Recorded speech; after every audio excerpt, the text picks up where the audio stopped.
Operation Hidden Treasures Chronicles, the adventures of JDog junk removal. So it was really, seat of the pants business getting started. It's anything from a one-item pickup, great, yard cleanups, attic cleanouts are big, estate cleanouts. Army veteran Joe YURICK owns a JDog franchise in Pennsylvania. When I hire guys, I always tell them that our job sucks. We literally get paid to do what nobody else wants to do. But hauling things away is just the first step. Everybody has junk. There's many ways you can take the junk and recycle it, repurpose it. We're not giving it away, we're sharing it. And these items can now help make memories for new families. Wow. Actually, what happened was, there's a friend of the family who's looking for a place to store it. And so my mother-in-law was like, I got a parlor it can stay in. So she asked me to talk to him again before I got rid of it, and he didn't want it. So I called all my pastor friends and I was like, do you know anybody who would want an electric organ? And they were like, yeah, I don't know anybody. Whoa.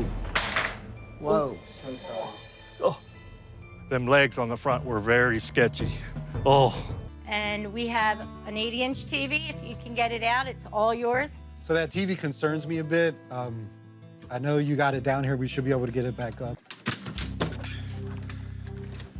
Can we stand it up and turn it? I got the turn. Watch the wall. One step at a time. Up. Up. Ready? Up. I did 2 steps that time.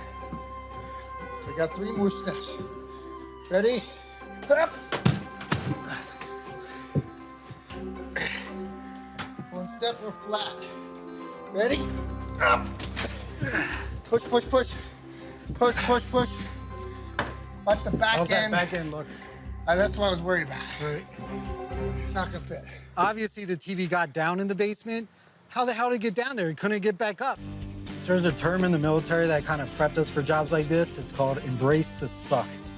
Right now, we are embracing the suck. Operation Hidden Treasures. The surprises start October 10th on the Discovery Channel.